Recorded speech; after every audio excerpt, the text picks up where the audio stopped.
Hello అండి, అందరికీ నమస్కారం. ఈరోజు ఈ వీడియోలో నా మార్నింగ్ రొటీన్ అనేది చూపిస్తున్నానండి.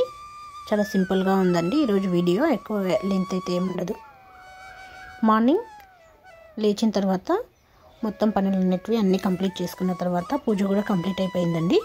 పూజ కంప్లీట్ అయిపోయిన తర్వాత ఈరోజు మార్నింగ్ టిఫిన్ అయితే ఉప్మా చేశానండి. ఈరోజు సాటర్డే కాబట్టి లైట్ టిఫినే ఉంటుంది, హెవీగా అయితే ఏం పెట్టాను.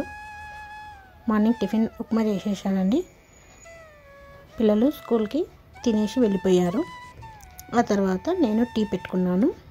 అప్పటి వరకు పాలు వచ్చాయి, పాలు కూడా వేడి చేసి పెట్టేసుకున్నాను. వాళ్ళకి టిఫిన్ చేసి ఇచ్చి పిల్లలు తిని వెళ్ళిన తర్వాత నేను ఇప్పుడు టీ పెట్టుకుంటున్నాను.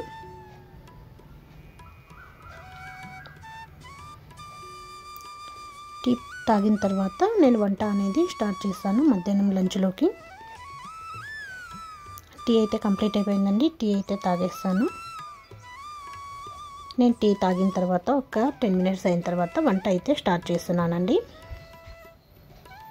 సాటర్డే మండే మాత్రం నేను టిఫిన్స్ లైట్గానే పెట్టేస్తానండి. అంటే ఉప్మా కానీ ఉగ్రాని అలాంటివి చేస్తాను.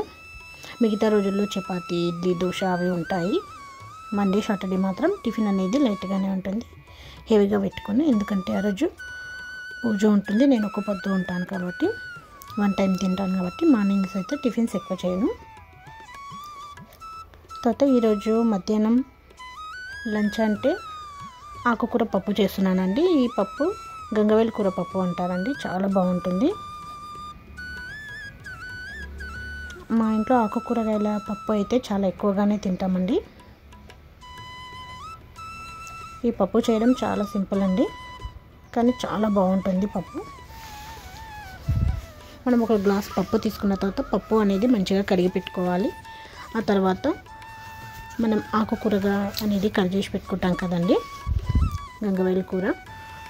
ఆ ఆకులు అనేవి మంచిగా కడిగి పెట్టేసుకోవాలి.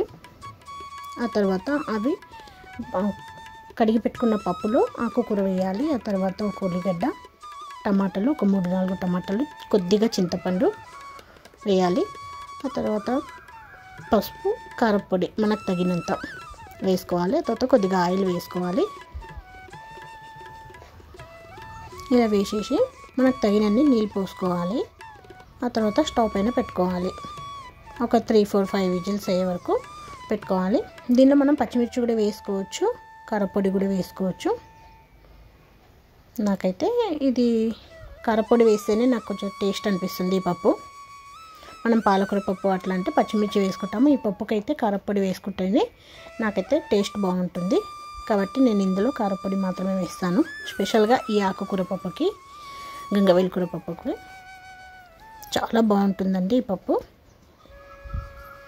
ఆకుకూరలు తినడం వలన చాలా బాగుంటుంది, ఆరోగ్యానికి కూడా చాలా మంచిది. కాబట్టి ఎక్కువగా ఆకుకూరగాయలే ఉంటాయండి మా ఇంట్లో. పప్పు చేస్తున్నానంటే ఏదో ఒక ఆకుకూర ఉంటుంది, లేదు అంటే ఉట్టి పప్పు అయినా చేసేస్తుంటాను. ఉట్టి ఆకుకూరలు ఫ్రై చేస్తే తినాలనిపించదు, ఇలా ఆ పప్పులో వేస్తేనేమో బాగుంటుంది, మంచిగా తినగలుగుతాము. పప్పు అయితే కంపల్సరీ ఉండాల్సిందే మా ఇంట్లో. వారంలో కంపల్సరీ 5 డేస్ కంపల్సరీ పప్పు ఉంటుంది. దాని పక్కన ఏదైనా కర్రీ అయితే ఉంటుంది. ఈరోజు అయితే కర్రీస్ అయితే ఏమి లేవండి, ఓన్లీ పప్పు అన్నం మాత్రమే చేస్తున్నాను. పప్పు అయితే కంప్లీట్ అయిపోయింది. పప్పు అయితే రుబ్బుకుంటున్నాను. ఇందులో ఇప్పుడు మనం కొద్దిగా ఉప్పు వేసుకొని రుబ్బుకోవాలి. ఇలా మెత్తగా రుబ్బుకోవాలి. పప్పు ఉంటే కూడా ఏం బాగుండదు, చాలా మెత్తగా రుబ్బేసుకుంటాను. ఆ తర్వాత పోపు పెట్టేసుకుంటాను. పోపులో కొద్దిగా ఎల్లిపాయలు ఎక్కువ వేసుకోవాలి టేస్ట్ కోసం.